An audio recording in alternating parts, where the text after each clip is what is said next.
الواد باع غيطه وتهدم حيطه، الواد باع داره ونقص مقداره وما عادش يساوي ده الجحش حصاوي.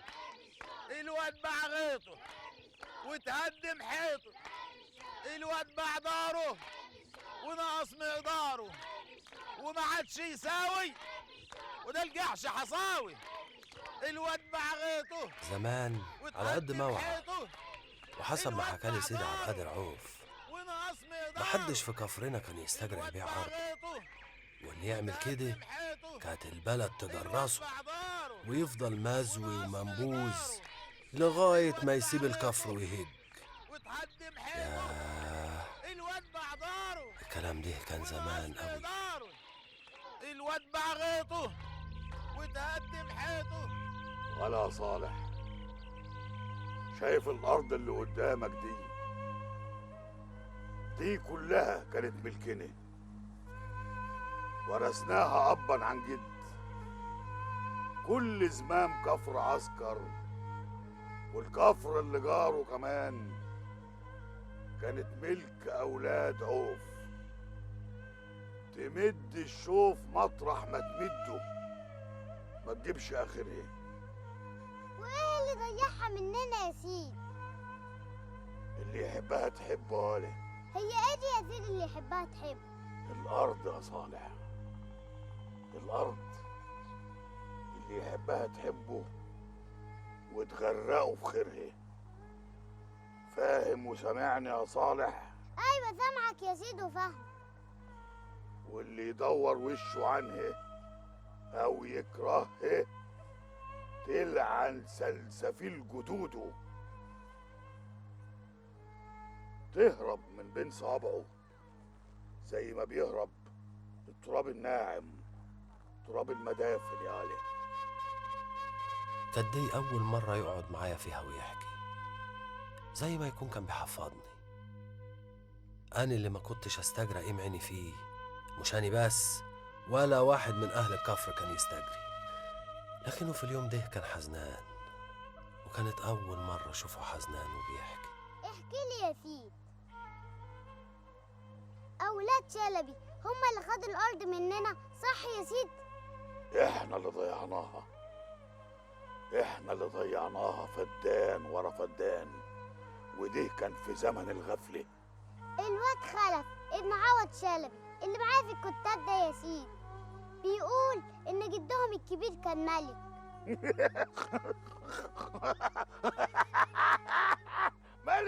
ملك خبط لزق كده. وبيقول إن كان اسمه الملك شلبي، وهم كانوا أصحاب أرض الكفر دي كلها قبل ما تيجي عيلة عوف وتسكن فيها بزمان.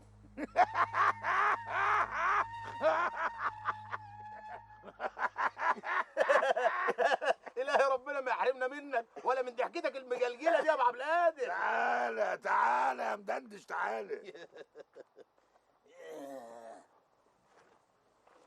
ايه شفت الولد ضحكني واني قلبي حزين يا مدندش. سلامة قلبك من حزن يا أبو عبد القادر.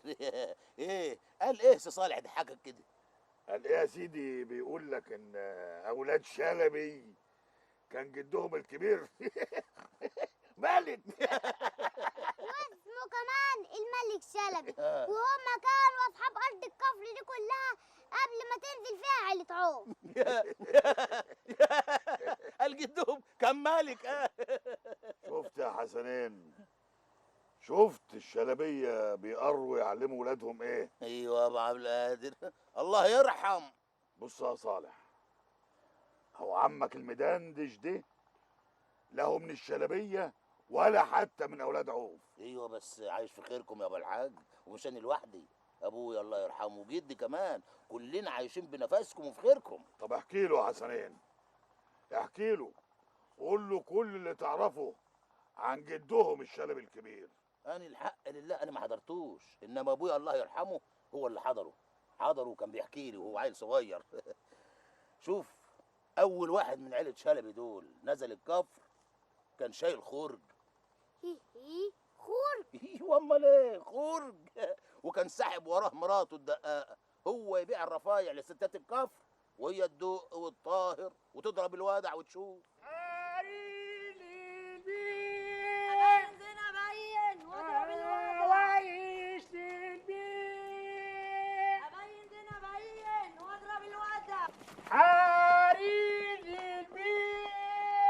كان اسمه مرزوق ومراته الدقاقة. ناس كتير كانوا بيعدوا على الكفر، اللي يبيع عباقيب واللي يرجب الشراشر ويسن السكاكين والرفاعية اللي يطلعوا التعابين من المنادر. كله كان بيخلص مأموريته ويمشي، لكن ده لزق هو ومراته. لزق؟ ايوه لزق، ولا اللزقه الانجليزي بعيد عن السامعين. دخل الكفر وما خرجش.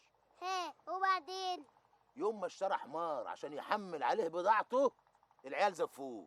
زفوه ليه؟ اصل حماره كان اعرج زيه. اعرج ومعمص.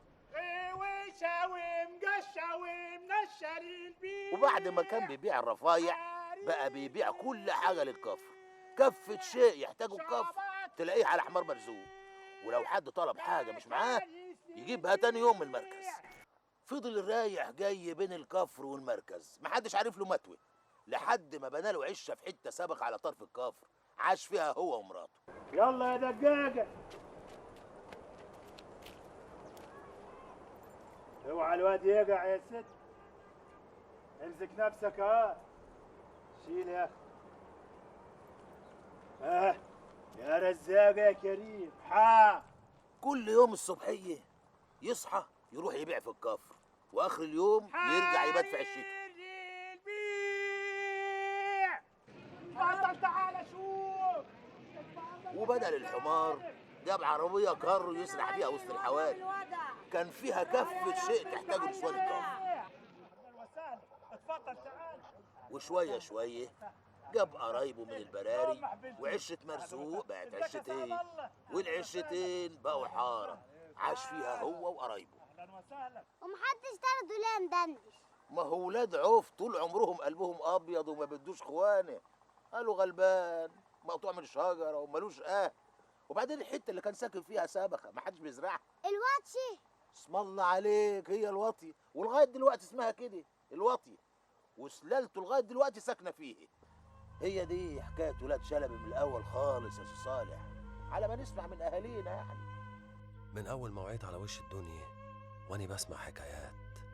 كفرنا عايش على الحكايات والحواديت، من أول أبو زيد الهلالي ودياب للتبع اليماني وسيف اليازل، لغاية سيد الحاج مصطفى اللي بهدل الأرض وباعها بتراب الفلوس فدان ورا فدان لولاد شلبي، لغاية سيدي عبد القادر اللي بيحاول يلملم الأرض من تاني بعد ما ضاعت. عما يتساءلون عن النبأ العظيم ثم كلا ستعلمون ثم كلا سيعلمون. ألم نجعل الواد شوقي بيقششه يا سيدنا. هو ابن مين اللي بيسمع؟ ابن عوض شلبي يا سيدنا. ومين بقى اللي بيغششه؟ ابن جمعة شلبي يا سيدنا. يعني من شلبي لشلبي. يا قلبي لا تحزن، الله يخيبكم ويخيب اهاليكم. انت حافظ يا صالح؟ ايوه يا سيدنا حافظ. طب قوم سمع. اعوذ بالله من الشيطان الرجيم، بسم الله الرحمن الرحيم. عما يتساءلون عن النبأ العظيم الذي هم فيه مختلفون كلا سيعلمون ثم كلا سيعلمون. ألم نجعل الأرض مهادا والجبال أوتادا وخلقناكم أزواجا وجعلنا نومكم سباتا وجعلنا الليل لباسا وجعلنا النهار معاشا. صدق الله العظيم. اقعد يا صالح. الله الله الله الله يفتح عليك. شايفين الحفظ يا بعر؟ انت حافظ لغايه فين يا صالح؟ خلصت جزء عامة كله يا سيدنا وابتديت في تبارك اللي خلصت نصه. ولاد شلبي لسه في اول جزء عامة. الله يخيبكم ويخيب اهاليكم. كل واحد يطلع الغدا اللي معاه ويطفحه من سكات، مش عايز اسمع صوت.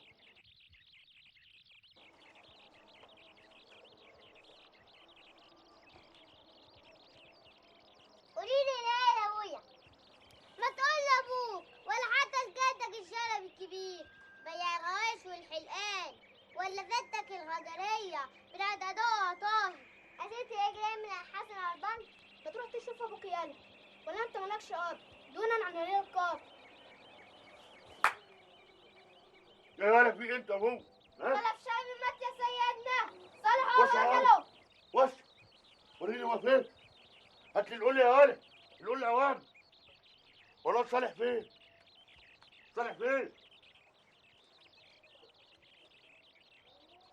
تعال تعال يا ابو طول يا جلال.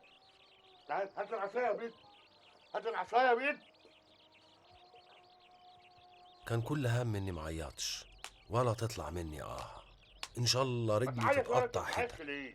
الواد جاب سيره ابويا الغايب، تعالى يا ولد. وانا غياب ابويا في الوقت تعالى ده ليه؟ كان جرح لا الغويط. تعالى تعالى اسيبك يا ولد. حسبي يما. حسبي. إلهي يتحش دراعه الشيخ قرد. يعني انت كنت عملت له ايه يا ولا عشان يقطع رجليك كده؟ ضربت الواد خلف ابن عوض شلبي على صوصور ودنه، كنت هموته. وانت مالك يا ولا ومال ابن شلبي؟ حاطط نقرك من نقره ليه؟ نزل رجليك في المية عشان الملح يدبلهم. ده مش ملح يما، ده شطة. بس خلاص اهو يا ضنايا. امال ابويا فين يما؟ ابوك مات. الله، مات ده ايه؟ انا عارف انه في مصر. لا يرجعوا. اسمع يا ولد، اياك اسمعك بتجيب سيرته تاني هنا تاني، فاهم؟ العيال بيتمقلفوا عليا يا ستي وبيقولوا انه هرب.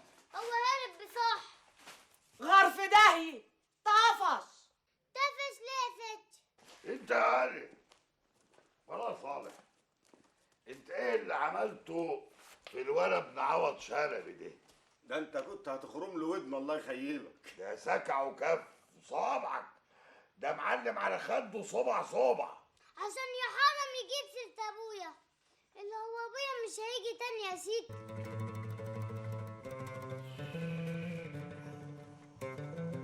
قوم يا ولد، قوم اتنطط على رجلك عشان ما تورمش. فز يلا. يا رجلي. قلت ايه يا عبد قادر؟ سبحان الله، قلت ايه في ايه يا مبروك؟ ايه في حكايه امين شلبي. امين شلبي دي ايه؟ جرالك ايه؟ انت عايزاني اجوز بنت من بناتنا لحد من ولاد شلبي؟ ومالهم بقى ولاد شلبي؟ كخه ولا كخه؟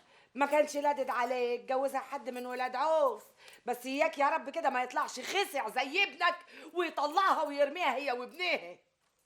يا ولا يا خرفانه انت؟ ايه يا عبد قادر؟ هتضربني ولا هتضربني؟ اضرب ما انت قادر، اضرب. لا اله الا الله، اعوذ بالله. جرى ايه ياما؟ ما تلم الدور امال. هو انت ما تشوفيش الراجل لما تعكنان عليك كده؟ اخويا والصنف ده بيحس يا برهومه. صدق بالله يا ضنايا ما مصبرني عليه غيرك انت. قال ايه مش لادد عليه ولاد شلبي. ما هم بصراحه ما يلدوش على حد. واختك يا ضنايا هنعمل فيها ايه؟ تقعد جارنا كده زي البيت الوقف بعد ما طلعها حسن اخوك ورماها هي وابنها. بالهداوه ياما، بالهداوه. كل حاجه تتحل بالهداوه. مش انت عايزه تجوزيها امين شلبي؟ هو الوحيد يا اخويا اللي اتقدم له. ما هو طمعان في ورثه. حق ايه من ابوه ولا ايه؟ عايزين تاكلوا حق ايه؟ جاتها كسر حقه.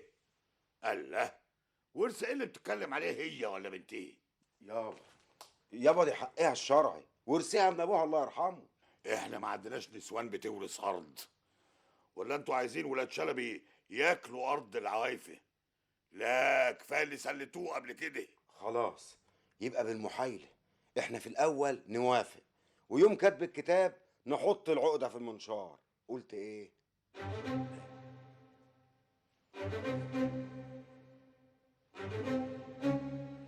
ايوه بس التاكه دقاق. ايه يا ولد دقائق؟ الواد صالح قال لي كده. وايه يعني ما تفرض؟ افرض ايه؟ انتوا هتفضلوا ساكتين لهم لامتى؟ هم ولاد شلبي دول مفهومش راجل يقدر يقف لعبد القادر وولاده؟ ومفتح شوف مين يا مين. ايوه انا جاي اهو. حاضر. السلام عليكم. وعليكم السلام. اهلا يا بعد الستار. قومي يا وليه حضري لقمه ناكلها. لا يا اخوي انا اتعشيت. ازيك يا ام خلف؟ تسلم يا بابا الستار. معلش يا خالة، ابويا هارون وعمتي فطوم هياخدوا لك حق. هو صحيح يا ابو عبد الستار القعده منصوبه هناك عشان الحكايه دي؟ ايوه يا اخوي القعده منصوبه، يلا امال. وانت يا مين؟ هتيجي معانا؟ اني ليه؟ واني مالي؟ انا ليه؟ انا مالي؟ مش انت يا اخويا اللي اتقدمت لابوك عبد القادر وطالب تتجوز بنت اخوه؟ تعالى استلقى وعدك يا اخويا. يلا يلا انتوا مستنيين ايه؟ هم امال. خليك انت يا ام خلف، اوعى تمشي. حاضر. يلا يلا يا عوض. يلا يا اخويا يلا. في الأيام دي كانت متعتي إن أحضر مع أبوي الليالي اللي كان جدنا هارون بيجمع فيها ولاده وولاده وكبارات ولاد شلبي في سرايته الكبيرة برا الكفر. جدكم الملك الشلبي كان فارس قبل كل الفرسان، قبل ابو زيد الهلالي سلامة ودياب بن غانم ب2000 سنة واكتر. جدكم الملك الشلبي حكم العالم في زمانه 100 سنة واكتر، واتجوز حريم كتير قوي، ويا سبحان الله كان معظم خلفته صبيان.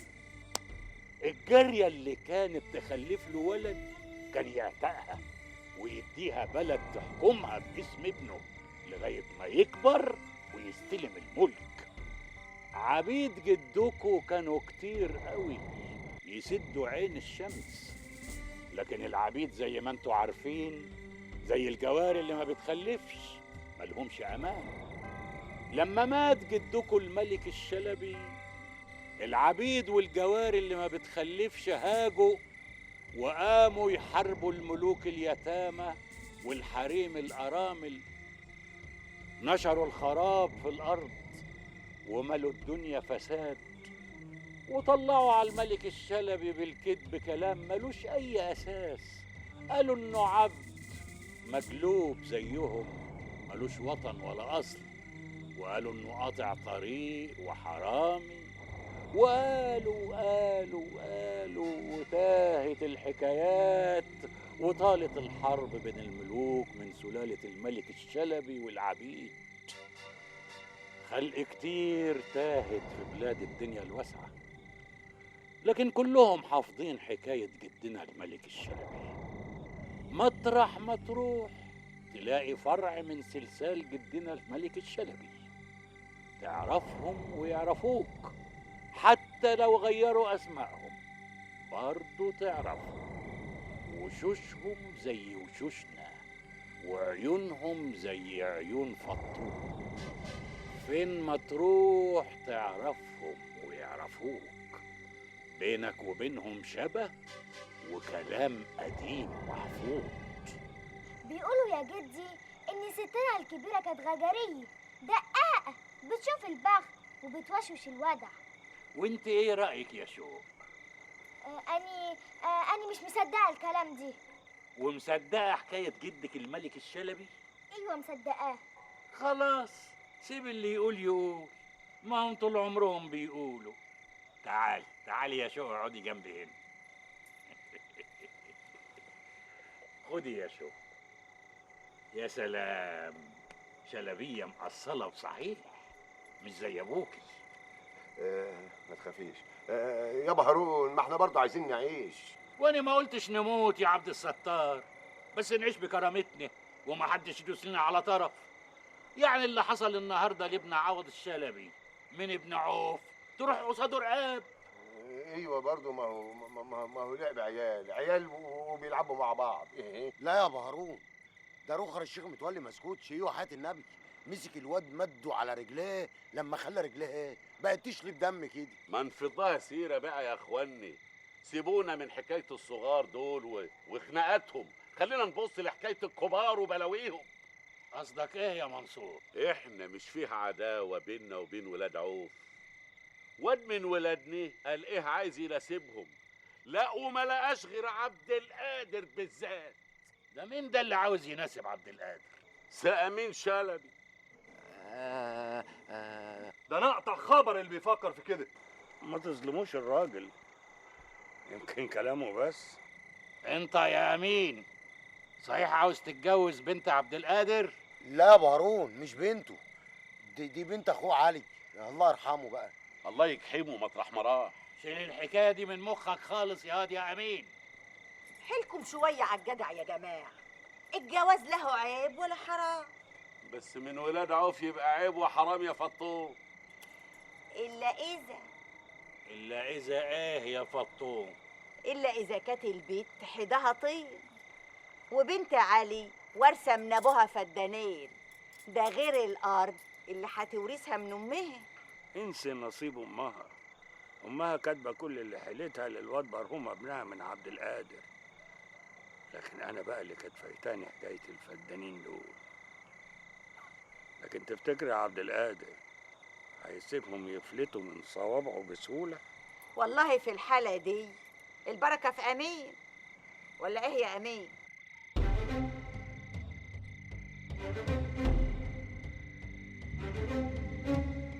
كان أكتر حد بيعجبني بعد جد هارون عمتي فاطمة. كانت بتفكرني بذات الهيم وبنت بر والجازية في حكايات أبو زيد، وكان نفسي لما أكبر أبقى زيه، أحكم وأتحاكم في مجالس الرجال. اهو اللي زي ابونا هارون ده ما حدوش حاجه يبكي عليها. ليه؟ راجل غني ومسنود، انما احنا عيني علينا كل واحد فينا طفحان الدم عشان يربي عياله. مش هيهمد الا لما يشعل القفر كله نار. ده عايزنا نضرب دماغنا في الحته يا جدعان. هو احنا عداله ولاد عوف؟ انا عارفه مش هيسكت الا لما يقع مننا نفر ولا اتنين. ربنا يسترها معانا. ايوه ربنا يستر.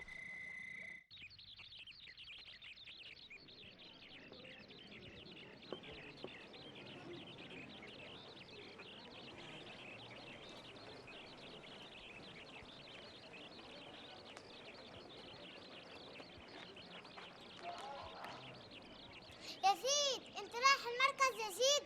ايه دي؟ انت ايه اللي مصحيك بدري كده يا علي؟ طب استنى خدني معاك. لا خليك انت، اما ارجع بقى هبقى اشوف.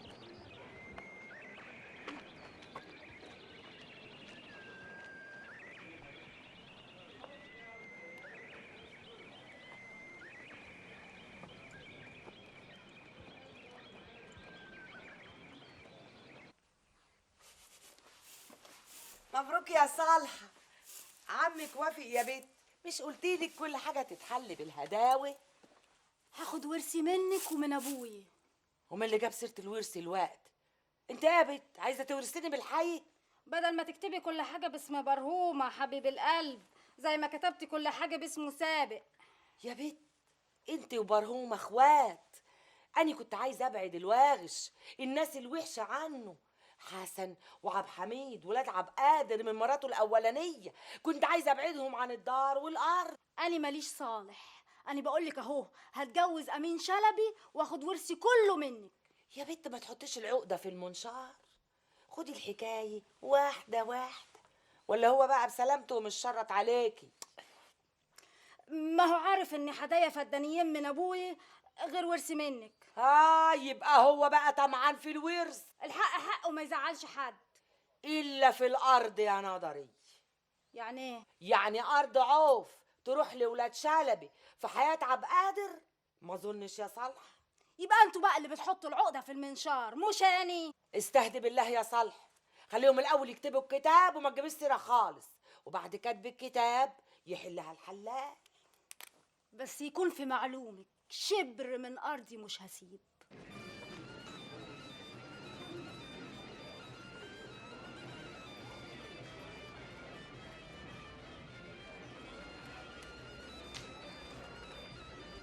اتفضل. اي حاجه تانية يا حاج؟ تشكر يا باولو. انما هي الساعه معاك بقت كام دلوقتي؟ الساعة 8 الا ربع يا حاج. ما تقلقش زمانه جاي اهو وصل. طب خير، اهو الافندي جه. يلا يا باولو هات شاي. مفيش وقت يا حاج عبد القادر، يا دوب الحق المصلحه. يا عم طب قول صباح الخير الاول، هو انا كنت نايم في حضنك؟ صباح الخير يا حاج عبد القادر. خير خير ان شاء الله. الا ايه اخبار مصلحه الاملاك؟ كويسه، بتسلم عليك. الله يسلمك. طيب انا عايزك تعمل لي عقد بيع فدانين من الارض اللي كانت ملك اخويا علي الله يرحمه. بتوع غيط الجميزه. اسم الله عليك، طب ما انت فاكر اهو. لبرهومه برضو؟ لا، المره دي لصالح ابن ابني. صالح حسن عبد القادر عوف. امسكي يا حبيبتي الحجاب ده تديه لي بسلامته ويلبسه في صدره. هو صدره ناقص يحجبها يا هنيه؟ لا يا اختي لا، ارمي اللي فات كله وخليه يلبس ده، ما يقلعوش ابدا حتى وهو اسم النبي حرص وصينه بيستحمى، ما يقلعوش ابدا حتى وهو اسم النبي حرص وصينه بيستحمى. امسكي. والازازه دي بقى تحطي نصها في ميه الحموم والنص التاني ترشيها على عتبه المنظره اللي انتوا هتناموا فيها. بس الكلام ده يبقى امتى؟ يوم 14 في الشهر العربي، يعني يوم القمر ما يتم ويبقى بدر في السماء. والازازه دي فيها ايه بقى؟ يا اختي ما تقوليش لعدوك عليها، دي فيها المطلوب كله باذن الله. اصل اللي عاملها لي راجل سوداني مبروك قوي.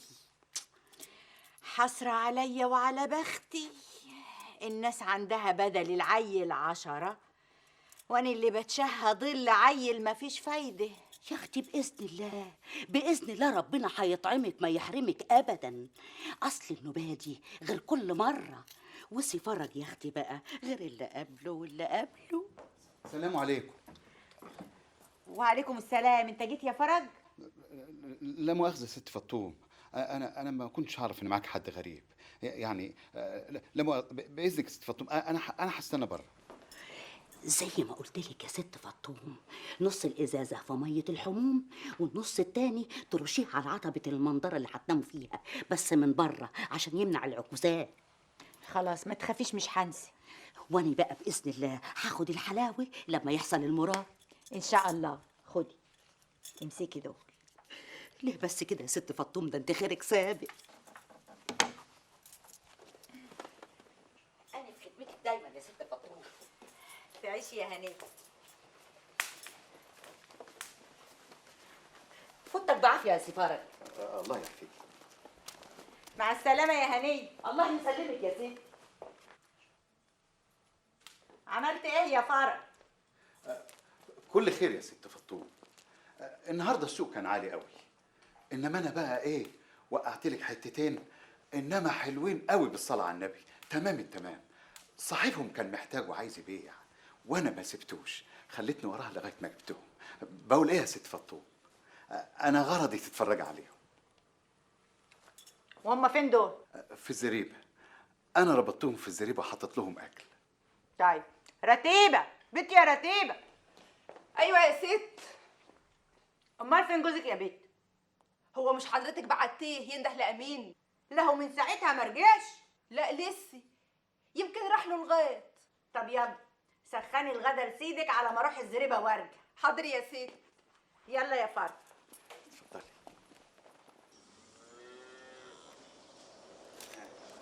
اتفضلي يا ست، اتفضلي. بسم الله الرحمن الرحيم. سمي كده يا ست فطوم وعيني. بسم الله الرحمن الرحيم. دي عشر يا فرج. اسم النبي حرصك وصينك يا ست فطوم. مظبوط، دي عشر وديت طلبه، والاتنين بالصلاه على النبي كده بكار. ايه رايك يا ست؟ حلوين يا فرج حلوين. يا سلام عليك يا بنت الاصول، دايما جبره بخاطرك يا غاليه. امسك يا فرج، علق ده في رقبتك وارمي التانيين. ايه ده يا ست؟ حاجات تاني؟ ما انت عارفه يا ست ان كل شيء بامر الله وما حدش في ايده حاجه، وانا يعني اذا كان عليا انا كفايه عليا رضاك عني، والولاد يعني مش مهم. لكن يهمني انا، وانا متجوزاك مخصوص ومخلياك على ذمتي عشان كده وبس. ايه رايك بقى؟ اللي تشوفيه يا ست، اللي تشوفيه. ربنا ما يحرمك من الخلفه يا ست. يا رب يسمع من بقك ربنا. يا ست فطوم، يا ست فطوم. في ايه يا بنت؟ امين وصل والغدا بتاع سي فرج جاهز. طب يلا يا فرج روح اتغدى. انا ماليش نفس يا ست. طيب يلا روح. فهمتي يا امين؟ من غير الفدانين دول هتبقى الجوازه دي بخساره. يا ستي واني هكره ابقى صاحب طين، انا طول عمري تملي وحلم التملي يبقى عندي طين. خلاص يبقى انت وشطارتك بقى، ولما يبقوا تحت ايدك انا هشتريهم منك بالسعر اللي انت عايزه. ربنا يسهل يا عم. الا قول لي يا ولد، انت بتشوف البيت؟ سواعي كده، ما هي ارضهم جار ارضك لزم. خلاص انت تفهمها انها لا تمضي ولا تبصم على اي ورق. احنا عايزينها تطلع من تحت ايد عبد القادر بورثها، واحنا بقى بعد كده هنتصرف. ورقه ايه دي اللي ما تمضيش عليه؟ اي ورقه ان كان، ما هو اكيد عبد القادر هيحاول يمضيها او يبصمها على اي حاجه، انت بقى تخليها ترفض. فهمت يا امين؟ طب واذا ما رضيتش؟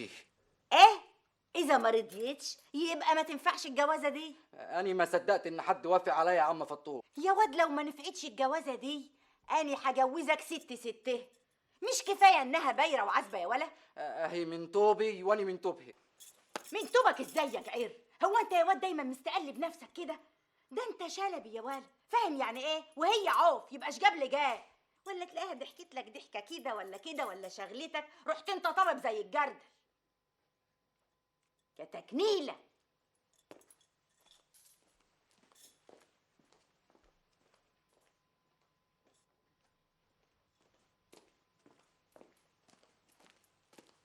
امسك يا ولد.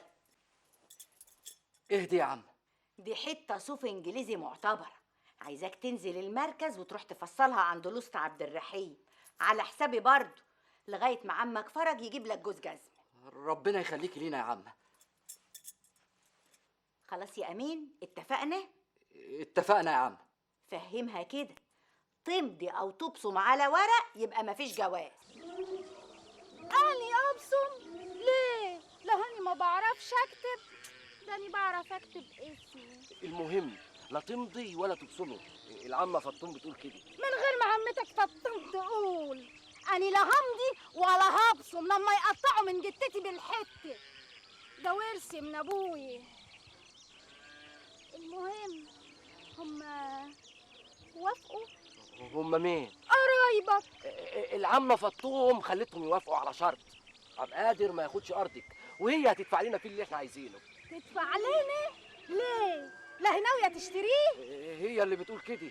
ده بعينها وبعين سلسالها كلاته. جرى ايه يا صالحة انت رخرة؟ انت هتتحمقي زيهم امال؟ بقول لك ايه، اهو كلام بنقوله لغاية ما نكتب الكتاب ويبقى يحلها الحلال. هو امتى بقى يا امين؟ واد يا امين، انت يا علي، يلا تعالى حول الميه، الارض هتغرق يا خابط. ايوه حاضر جاي. قال تاخد الارض، قال ده عفريت ياخدها هي رخرة. ولع بيه.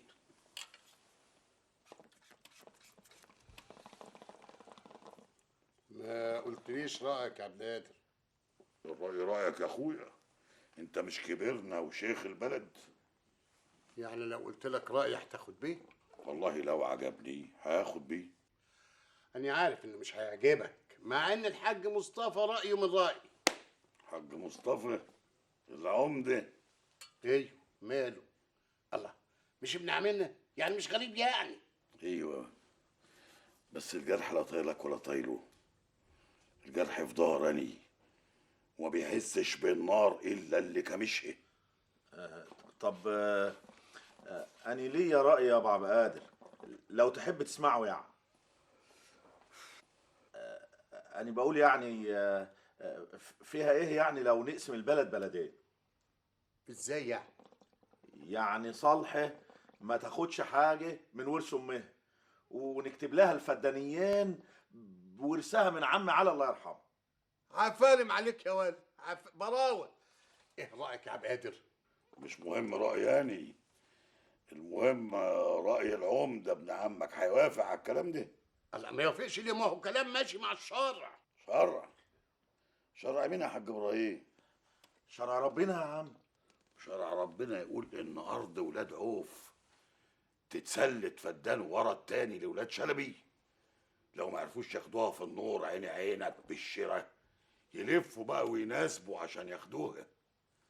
الا من حق يا حاج ابراهيم. ايوه يا اخويا. انت بعت لهم من ارضك كام فدان؟ انا ما بعتش خالص، انا بعت لاولاد الجرايده. ولاد الجرايده؟ وهم ولاد الجرايده حالتهم الله ده؟ ما انت عارف انهم ستاره لولاد شلبي، واني قلت لك الكلام ده من سابق وحذرتك منه، فاكر ولا لا؟ ايوه يا ابراهيم، اني حضرت الجلسه دي وفاكر الكلام ده كويس. وانت مالك انت مدندش؟ وليه قعدك في جلسه زي دي؟ قوم يا اخويا شوف لك بيعه تنادي عليها ولا حد جراسه. اقعد يا حسنين. معلش يا ابو اقعد علي.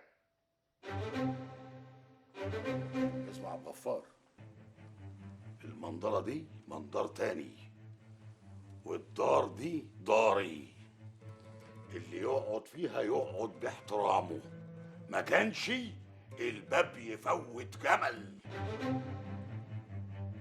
كده برضه يا عمي بتطردني قدام اسكت خالص، ما تنطقش قدامي. اللي بقوله تسمعه وتنفذه، ان ما كانش عاجبك وريني عرض كتافك. ما تصلي على النبي امال. الف صلاه وسلام على رسول الله. انت انحمقت على الواد وغيرت دمك بالشكل ده. معلش انا اللي غلطان يا ابو ابراهيم ومستعد احب على راسه. يا اخي لا تحب على راسه ولا على رجله، مش مستاهل. اسكت بقى. احنا في اللي هيحصل بعد كده. هو ايه يا حاج ابراهيم اللي هيحصل بعد كده؟ ايه؟ هما الشلبيه هيسكتوا؟ اعلى ما في خيلهم يركبوه، الكفر هيشعلل يولع. وبعدين استناني بقى يا حاج ابراهيم، هي مش البت دي ليها ولد؟ صالح. ايوه صالح، والشرع بيقول ان الولد يمنع اي حد تاني يورث. ايوه بيقول كده، بس بعد امه ما تموت. وجواز البت دي من حد مش شلبيه معناه انها ماتت. ولا جلال، العيال دي بتبصلنا قوي كده ليلة. تعال نكشوا واد يا خالد واد يا شوقي تلعبوا كورة؟ لا احنا مش فاضيين. يعني هتسيبوا المحابيس يا خاي؟ ما انتش عارف ورانا ايه؟ لا. حضانا فرح. فرح مين يا شاوت؟ فرح امك على مين شلبي.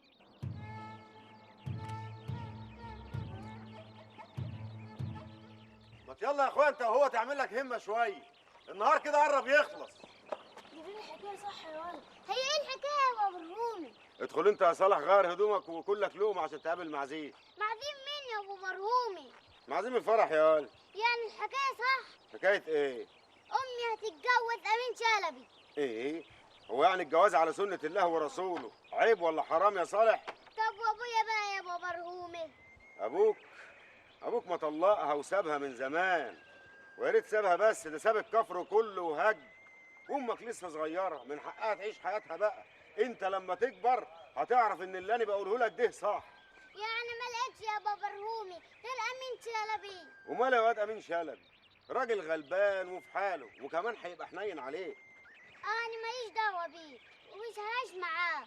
انا هعيش مع سيدي عبد القادر ومش هفوته ابدا. طب يلا خش كلك لقمه وبعدين نبقى نشوف. يلا وانت يا جلال روح كلك لقمه انت كمان. يلا يا رجاله بقى الهمه شويه، مش كده. ارحمونا الله يكرمكم.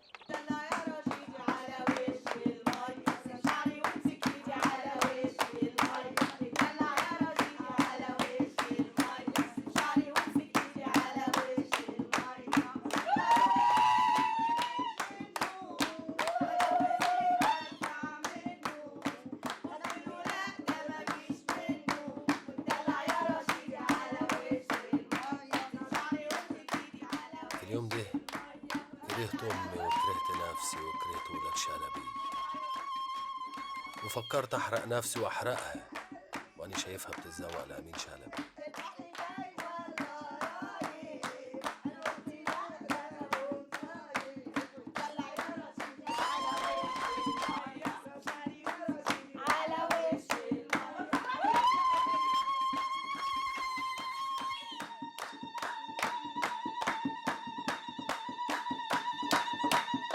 بحلم ان ابويا اللي ما شفتوش لغايه الوقت ده مسير ويرجع الدار ويلاقيها مستنياه، لكن هي اللي ضيعت احلامي لما وافقت على الجواز من غيري.